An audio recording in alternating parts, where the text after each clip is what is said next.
This week, we're talking about a women economy. As we know, opportunities are everywhere. But how are South African women seizing those opportunities, or are they creating their own opportunities? We chat to two dynamic women who are doing amazing things in their respective fields and get their advice on how other South African women can do the same. Hi, everyone. Today, we're talking to two dynamic women about a women economy. As we know, opportunities are everywhere. But how are South African women seizing or creating their own opportunities? Let's say hello to two wonderful ladies, Yogaveli Nambia, CEO of Niara, social change strategist, impact architect, and entrepreneur. Welcome. And Rahima Issa of Womenomics, a business strategist, storyteller, executive partner, and implementation coach. Welcome. I've had to Google these very important titles that you ladies have because they are seriously important. They sound so important. Let's start with you, Yogaveli. You seem like a woman of various talents and capabilities. Tell us a little bit about yourself and your work and all these titles that you have. Thank you so much, and thanks for having me. So an impact architect is really about looking at the architecture of social impact. How does it come together? What are the components that make it sustainable, that ensure that the people that we are trying to help and for whom we're trying to change and make society more inclusive, that actually lasts, that they are empowered, and that it is truly impactful in their lives. So we're not doing ad hoc initiatives. To give you a sense of my journey and who I am, perhaps to pick on a couple of highlights, is, I was working as a corporate executive on the up and up, and I went to India on a trip. Okay, yeah, it was one of those enlightening moments. Yeah, exactly. And I was really shaken by the disparity between the rich and the poor. And we have that disparity and we have that inequality in South Africa. Yes. But when I went to India, I just saw it right next to each other. And I left my jobs, came back to South Africa, left my job, sold my house, car, and I moved to India to be a human rights activist. Wow. And I thought, at 26, I thought that I would do that in a year and I would be back in South Africa. I'd sort India out. And they were you were going to sort India out, were you? Exactly. Because obviously the adults that were dealing with it at the time were not doing it well enough. And me, in my 26 naivety, years old, yes, you knew everything. Was going to sort it out. And obviously India slapped me around nicely. I stayed for about 7 or 8 years. I did women's human rights work, worked with women who'd been trafficked into prostitution, refugees, migrants, helped draft UN legislation with regards to supporting women like that. And I think that introduced me to entrepreneurship, because women who had been trafficked into prostitution, helping to mainstream them meant that they needed to find income-generating opportunities. Yeah. And so that was a seminal moment for me. So I did that for 8 years, got back to South Africa. I was working in a consulting business on corporate social responsibility, had a huge values misalignment and clash, okay. Yes, with the person I reported to, and I walked out without a job. Wow. And so that's how I became an entrepreneur. And my third moment that I will use to highlight who I am is that when I was running my own consulting business, I came in contact, or I was, Gibbs was a client of mine, the Gordon Institute of Business Science, and they asked me to bring the Goldman Sachs 10,000 Women Initiative to South Africa, which is what happened. It's the largest women entrepreneurship program in the world. Amazing. And ran it in South Africa. While I was doing so, I realized that so many people, so many entrepreneurs are marginalized, don't have access to the to business school education. And so I created the Entrepreneurship Development Academy at Gibbs, and basically thousands of marginalized entrepreneurs have now received free business and entrepreneurship education at Gibbs. And I want to through talk that more about center. that a little later on as well. So I don't want you to Yeah, give away yeah. too much of that. Well, Yeah. what a journey you've had, and indeed a journey starting at the age of 26. Unbelievable. Rahima, I'm sure you have amazing stories of your own as well. I mean, I've been looking up Womenomics Africa, and your team is passionate about the role women can play in helping Africa reach her full potential, it says. So tell us about you and tell us about your mission. Gosh, mission is such a big word, right? I guess I am that African who's passionate about the continent. I'm that African who's a product of the privilege of good education, great exposure, and an outlook that was really influenced by having powerful Africans as my educators. So from primary school, high school, university, I've been surrounded by Africans from all over the African continent who have contributed to my thinking. So, to give you context, from my maths teacher to my science teacher to my physics teacher, it's always been about African contributors, whether it's from Ghana or it's from Tanzania or it's from That's unusual, Nigeria. yes. Yeah. And I say that specifically because I think that being a child born of African excellence, I think my value proposition was always about how do I contribute to an Africa where we see Africans who are able to do so much locally and globally. You come out with a certain sense of we can do and be anything, right? And so one's outlook has really been about, so what's my do? What do I exist to do? And for me, it was really sitting back and saying, well, what is the inequity? What's the injustice that I currently perceive? And what is the role that I can play? I think the most natural thing is to go for what impacts you. And I think as a woman, it was really about how one can be positioned and who one sees either as role model or the opportunities that are open, available, either directly or indirectly. Yeah. And that's always been about the spaces we occupy as women. I think the journey for me has been appreciating where that inequity exists and imagining and envisaging a difference. How long did it take you to get to that point to find out? Because you say you've got to find your place, where what it is that speaks to you. How long did it take you to find out?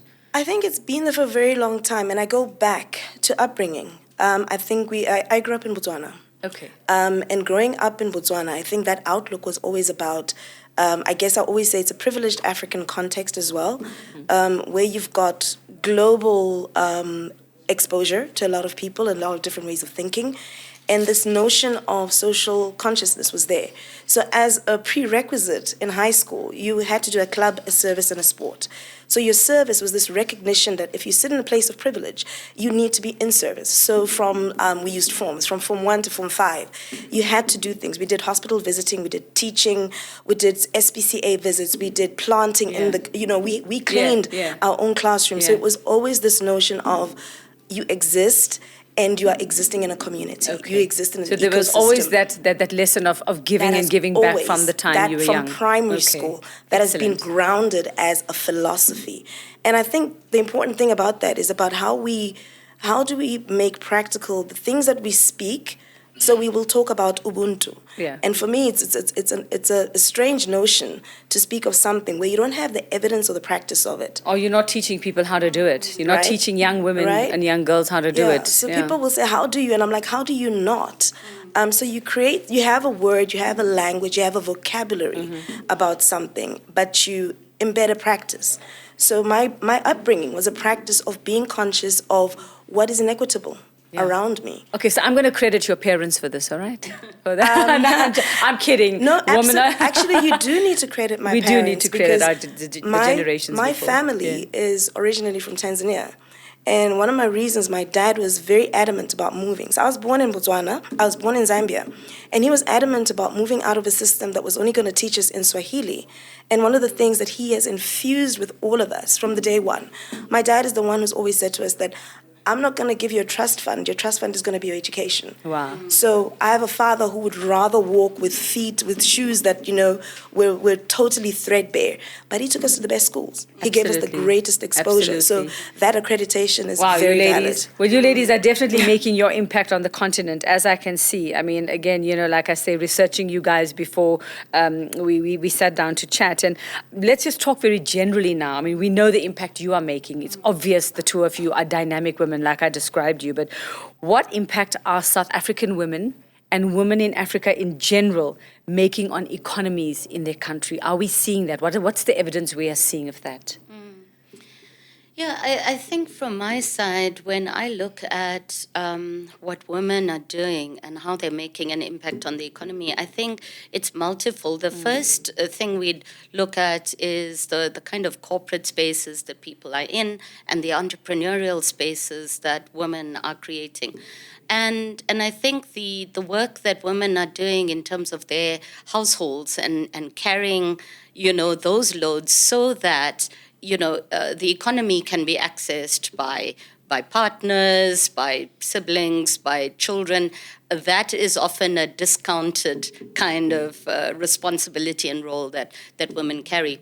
But I think I just want to sort of really emphasize that women are ensuring their voices are being heard even more than before. How are they doing that? I think they're finding firstly, within themselves and empowering oneself. I don't believe that another person can empower you. Yeah. Somebody can. You've got to get that feeling there. It's got to happen. Provide, you've got to find that moment. Exactly. Yes. Others can just provide sort of an enabling space and nurture that. But you really have to ensure that you realize the power of your voice and your opinion, your thoughts, and the power that it has to shift something in society. So they're creating new platforms. I mean, this is an example of that, partnering with a corporate, being able to create a space that enables women's voices to be heard. Yeah, seizing those opportunities. Exactly. Yes. Yeah, and I think there is this realization that now it's not just about oneself and how can I shine, but how do I take people with me? Yes. And so the ability to create those platforms in which we're talking about, whether that be womenomics, whether it be through Niara or other platforms, women are using spaces to speak out and to create connection. We don't need more content in the world. We need connection. Yes. And I think COVID and lockdown has proven that to us. And women are great at creating connection. And they use their voices to be able to find opportunity to link other women with opportunity and in so doing uplift the economy. So I think... Absolutely. Yes, there are lots of statistics around, the how we impact on the revenue base of the country. But for me, it's in all the intangibles, the nuances of what women bring that create something that is going to create exponential what change. we bring to the machinery of the actual thing. Yes. Which and reminds me, I need to get your number before you leave, hey? Yes. It's like you say, it's about the connections. The connections. Rahima, where are you seeing women making the biggest impact on the continent? Especially in terms of womenomics. I think Yogi's very right. It's not necessarily that there's a new upsurge of where women are influencing. Women have been operating in spaces, and I think there's been a marginalization of their, a muting of their voices, a contextualization of a lack of importance of where they're doing things. Countries keep running even when there are wars, and it's mostly because women keep the things going. Yes. I think that, when you look at examples like Zimbabwe, women will be crossing borders and ensuring that they're bringing back stuff. Families are fed, children are put into school, the basics are taken care of. And so when you ask me where are women making strides, I think women are making strides doing the things that they've always done. Yeah. They keep the houses going. Yeah. They keep the families They're just going. taking it to a different and level they've now. actually Yeah. taken on more roles, right? And I mean, we talk about, I think we can take an Afrofeminist lens and appreciate a pre-colonial context and a post-colonial context of course. of where women's participation is. And so post-colonial, the attribution of value is really about economic participation and therefore reward for participating in formal structures, right? And that's where I think the marginalization has come in, because some of the spaces where women are occupying is actually spaces where the money's not flowing. We talk about the African continent and the fact that a majority of our tilling agriculture, food that goes into our stomachs, is actually on the backs of women's efforts. But if you look at the dollar spend that actually goes into the pockets of the women who are contributing, Yes. that's not the same. And that's where the disparity and the context of the conversation is challenging. So women have been doing what gets us going. Yes. Women have not been economically But not reaping the rewarded benefits of it. of doing Yes. that work. And that's where the context needs to shift and change, because at the end of the day, we transact financially. How do we shift that? So we shift that, in terms of calling it out. I think, and this is where I think you get called labels like feminists. Feminism is supposed to be like a bad thing. I'm like, bring it. Bring it. I'm like, say that bring again. it. Say that again. Say it. Give me that same attitude, girl. Bring it. Bring it. Like everybody says, Yeah. oh, you're a feminist. I'm like, bring that statement to me, because I think the journey of feminism, even in my own personal journey, there were days where I removed the shackles and I thought, I am not that because of what we perceived it to be. Yes. And Because which is I was why- told I needed to be that. So I don't have to be feminism that. looked a particular way. It was, it was the fact that, we were the Brand the Bra generation. Yeah. That's what feminism is. And it's not. It's really about this notion of Ubuntu, equity. It's about sitting in a room and saying, asipelelang. We're not all here. And if we're all not present, how do we create that space for presence? I think the greater awareness is that as we become, as Africans, more economically empowered. I'm going to use that word, and only there and not towards women. And I think as we get more power and authority to transact, to influence our spaces, it means we can now actually extend ourselves to looking at the situations around us. And Yogi, because we're calling you Yogi now. We're on the Yogi we're base. there now. We're Yogi. I have a friend who constantly talks about brown girl syndrome. She knows who she is because even when you get offered a job, and you're talking about what salary you expect, you're like, oh, but I don't want to seem too greedy. I don't want to seem like women. Is that a real thing? That brown girl syndrome, and are women not saying, listen, I've done the work. I need to reap. We're talking about reaping the benefits. Is that a problem? Is that a problem, and is that something we need to tackle? Is to say, I'm doing the work. Yeah. I'm doing the hard work. Yeah. I'm creating opportunities. I'm seizing opportunities and creating opportunities. Yeah. But we don't want to say, but give me what's due to me.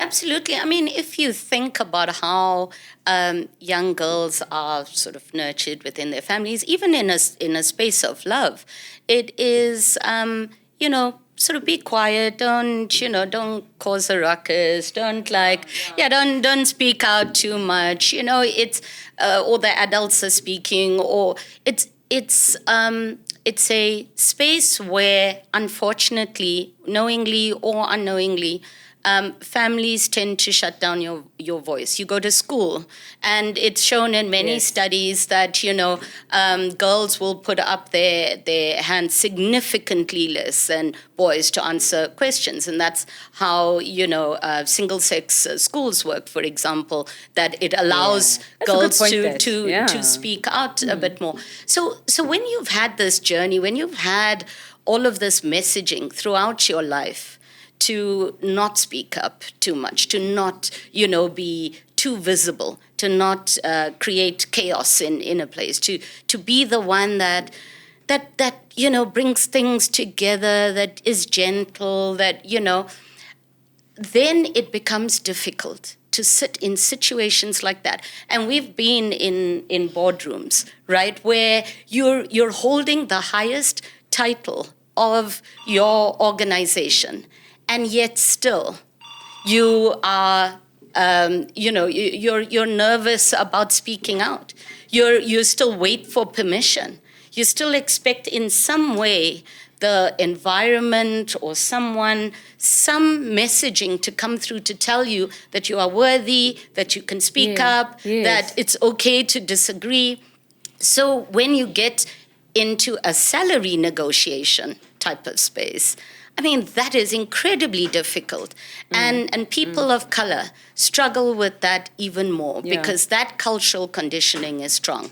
And I think, and this is why we require not just mentorship. You know, there's a quote, we're over-mentored but under-sponsored. Not just mentorship. We need somebody to be able to champion what we are doing, what we are saying, to be able to speak about us when we're not in the room in that positive way, to raise us to opportunities that we may not be aware of. And Rahima, I'm sure you have the same sentiment, you share the same sentiment about that. We need somebody not only where we have to go rah-rah for ourselves, but we need to say, look at that woman, look at what she's doing, you know, let's get that picture of that woman and put her out there because she's doing amazing things. And I want to know from you, what are the untapped markets or industries where you think South African women and women on the continent still need to explore, and where it seems to be only a man's world, but we can get in there and obviously do a better job. I think that I love that question. So yes, I do agree with Yogi, right? And I love that question because often when we're providing support, we contextualize it with historical context, right? So as a strategist, one is always looking at the future. What do we need, right? Let's take one beautiful conversation around technology. So if we sit, and today we're sitting back and we're saying that we are marginalized simply because of our access to actual technology. Yes. But you will find that where we're directing effort and resources, and that's important, right? Because you need to fund change. Where we direct our interest and resources tends to be on historical context. And I'll give you a practical example. That we were launching like a technology platform to connect, because Yogi, you spoke about connecting, and our proposition around womanomics is about connection of commercial insights, the ability to trade on the information that you get, connections to capacity building, to get the skills and competencies that allow you to grow, and connections to ecosystems, so the enabling environment that will actually facilitate your ability to function optimally. Now, the challenge is that we will typically look at some of those insights and say, oh, women don't have access to technology. What do? We solve for today. And you don't solve tomorrow's problems by fixing only today. You literally have to create the leapfrog moment. We're living in exponential times, but we will still be looking and saying, how do we give this child data, 5 gigs, without actually saying, how do you ensure that they've actually got access to the whole ecosystem? Beautiful practical example. When I came back from a leadership program in the US, started a leadership program in South Africa. The idea was to connect kids from Mamelodi to Utah, right? And what we discovered, so what we'd got is children in Utah, problem solving with children in Mamelodi. And you would find that these two sets of children were actually coming up with the same problem statements. And the philosophy was that the children around the world are experiencing equal challenges. And if we allow a child to solve a problem locally, they can be global. They're locally grounded, but globally relevant. That's amazing. But the technology example that I want to provide you is that the local students here, they identified that Tanya at that time had put in Wi-Fi, right? So there were Wi-Fi. I remember that. There were Wi-Fi spots, right? So we solve for one thing. Our problem with how we solve things is that we solve things in a linear to tick the box without actually thinking exponentially about what we're actually creating and what needs to be in place. So the young kids actually said to us is that they've put these hotspots, which is amazing. We're now the victims of crime continuously because we hadn't challenged the societal construct of poverty, inequality, lack of access, unemployment. And therefore, we sat back and we said, we've put Wi-Fi. We now made the young people targets of criminal activity, which meant that whilst the Wi-Fi is there, the access is not there. And I think that as we look at how we are structurally creating environments and ecosystems, we have to be very deliberate about taking a holistic outlook. We talk about things like smart cities. Just took a client to Mauritius in the last 3 weeks, and we're looking at how do nations effect change. And how nations actually affect change is by bringing everybody on board.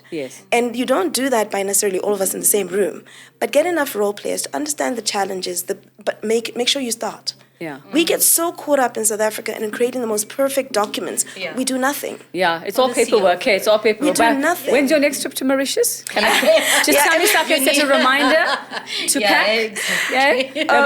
Nobody believes that it was work. So the work we do is strategy. We're strategists at heart. And what we're looking at is saying that the biggest conversation now is environmental social governance. And you make excellent points. And the reality is that as Africans, and this is, I think, the construct I always start with my upbringing and appreciating the excellence that we have.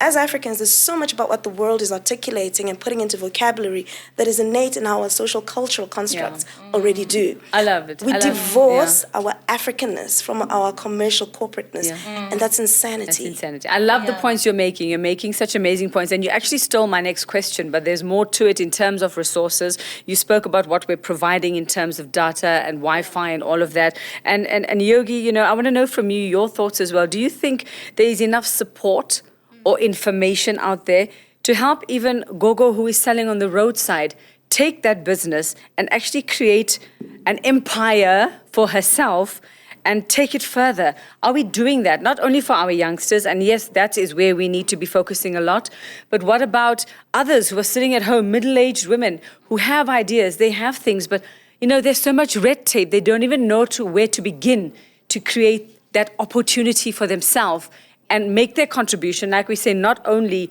to the economy, but to reap the benefits of that as well. So definitely not. There isn't sufficient information or access to the information.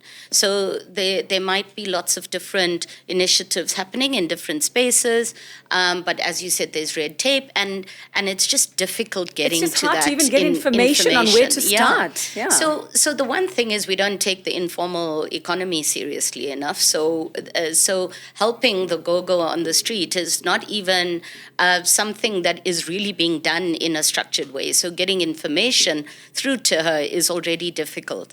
Like a few years ago, I did a research, a study on women entrepreneurs in townships. So I did this research in 8 townships across KZN, Gauteng, and Western Cape.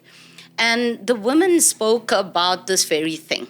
It's like not knowing where to go for support, not knowing how to access certain things. And then whether it be access to finance, you know, you already have the gender bias and discrimination that you're dealing with.